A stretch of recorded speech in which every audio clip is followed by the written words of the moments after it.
Okay, I am joined right now with former UFC flyweight Jose Shorty Torres. Uh, News dropping, the bomb has dropped. Let's say it's all went off. Social media's going bananas. Man, what's going on, dude? Give us an explanation of what the heck it's been like for you for the past few weeks, so to speak, with these rumors go and then confirmation. Man, it really is epic because when DJ got traded to ONE FC, I was like, oh no, this is a really bad sign for the flyweight division. No one, no one no one bit my line. No one really cared. And then I posted a video about it, and they're like, oh, I mean, you bring up good points. Again, all speculations, rumors. I was looking at it from a business standpoint of people were disagreeing. And then I called Mick Maynard, which is my matchmaker, going, hey, given I posted this video, but I just want to make sure we're not being cut, right? And he goes, no, like everything's good. There's no thoughts about it. And then a couple of days later, we called back and they go, okay, no, we're thinking about it now. It's like, okay, well, I'm the first one. I'm already talking about it. Let's talk about me bumping up. I know you're gonna cut it in 2019. Let's talk about me bumping up to 135. And then that talk came in, and they just 100% believed that I could not compete at 135. And they weren't looking at my resume. They weren't looking at my pro record being 8 fights for them being at bantamweight, 2 of them being world title fights at Titan FC. And then they weren't looking at my amateur career, where more than half of my amateur career was at 135, if not 45 and 55.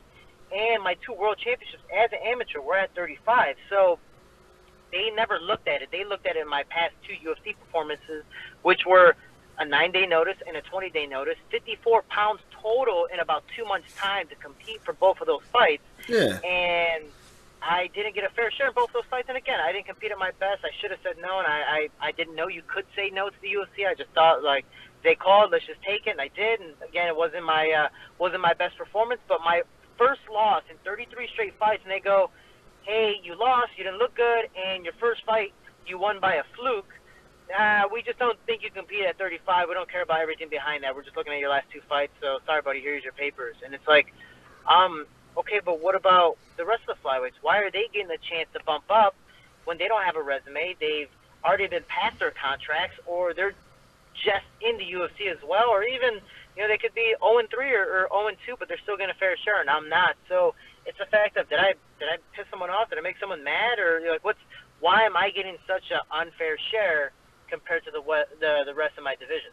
Man, it's terrible news, because we don't know everyone who is getting bumped up and who is not getting bumped up yet. The so to speak, the list is not being released. I think the calls are being made, obviously, and because you've got, for example, I know Ray Buggs just pulled out the bout, and so you got Joseph Benavidez, Sergio Pettis, John Moraga, Wilson Reese, Dustin Ortiz. The list is endless. There's just a plethora of great talent, and you think to yourself, well, yourself, you've got a good head on your shoulders. You've got good people around you. I assume you've looked, or maybe thought about talking to other promotions to see what's there. Have you had kind of feedback from people or any feelers or anything go like that at the moment? Not that I know of. Everything goes through my manager, so I know we're trying to talk to one and Risen or Rising, however you pronounce it, Brave, and different promotions, because, me going back to Titan FC, it'd be phenomenal, but I've already, just like DJ, trying to re-win his bout, he goes, dude, I've already defended it 11 times. I've broken the record. Why do I want to win it again? Mainly if I'm not being respected, I might as well go somewhere else. So for me, I'm trying to my ultimate goal is to be a double weight class champion. It was to be in the UFC. Now, since that's not going to happen, I have to go somewhere else and see where it goes. But again, the bad thing is that the UFC never looked at my resume, and they never took advantage of it. Again, I've done things in the sport. For example, Conor McGregor won 2 belts in Cage Warriors at 14-2. Yeah. I did it at 5-0 and defended 1 belt in the process of that 5-0.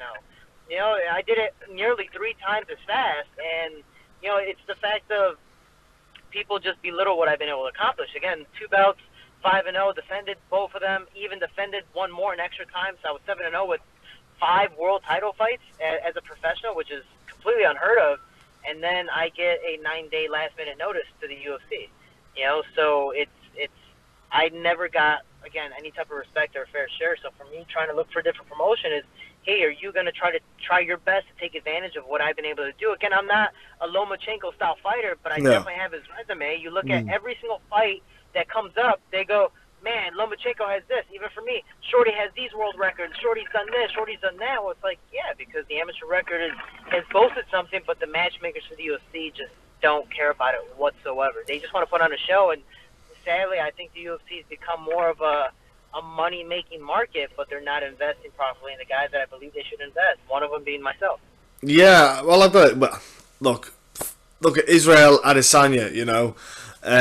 He was in talking to Ariel Helwani, and he said, "Yeah, I'm the latest." He said, "I'm the latest cash cow." You know, even he knows it's a business. You know, it's not more about status or, you know, reputation. It's more about how much money someone can turn over. And I'm just thinking it's apps. I absolutely adore the flyweight division. Always been a fan. Always promoted it. Always been a big guy. A big fan of pushing it. Why do you think the UFC maybe didn't promote it, or maybe they just didn't take to the flyweight division? What do you feel about the flyweight division? Was it that just didn't quite click? You know, sadly for me, in my short time of being a UFC fighter, I've noticed it depends on who you know. You know, it really is who you know and what do you have on the inside over some people. Again, my resume got me nowhere, sadly, in the UFC. And the biggest promotion in the world, you would think that they would really eat it up and try to boast it, but that never came to play.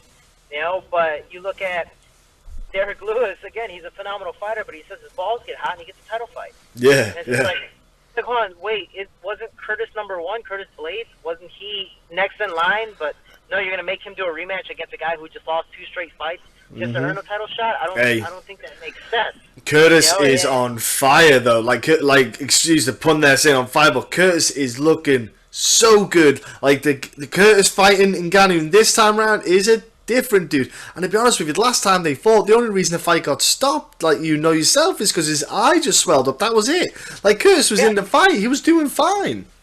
Yeah, and that's the thing is, you know, this next time, and at the time, Curtis, when he lost to Francis Ngannou the first time, he was training at a UFC gym. He never had actual UFC training, you know, MMA training. Yeah. He was training at a local UFC gym, which, you know, no offense to UFC gyms, they're just publicized, you know, big fitness gyms. That's yeah. With amateur athletes teaching MMA classes. So, you know, it really is belittled. So for him to make it that far without any type of training and see how much he's improved now, Mark Hunt, Alistair Overeem, and now against Francis Ngannou, I think it's freaking phenomenal. But it's a case of, and I think, honestly, and I'm not trying to bash UFC. Again, they're a phenomenal promotion. They've accomplished so many things.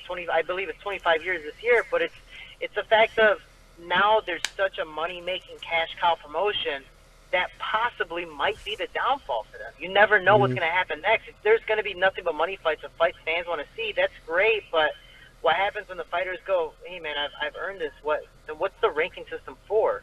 You know, in boxing, they do mandatory fights. Well, why doesn't MMA do that? Why shouldn't we? I'm #1. Why am I not fighting for the title? Why am I fighting some #7 guy? Yeah, like you say, it's kind of popularity contest, and you know, like you say, with Derek Lewis, he got an extra 500,000 plus followers on Instagram. The UFC immediately just saw that as potential pay-per-view buys. You know, if they get an extra 500,000 pay-per-view buys, for them that's a good financial win-win for that fight. And you know, to them, are they fussed about Derek Lewis if he wins or lose the fight? No, it's not necessarily. It doesn't really matter to them. It's the pay-per-view numbers. But like you say with yourself, okay, so I was just sitting there thinking, I know Bellator don't really have a flyweight division, but I wonder maybe if Scott Coker might sit there thinking, there's room there now for me to have a flyweight division. There's a stack of guys that will be coming away. I can maybe build something in Bellator. You know, I would like to see them potentially look at that.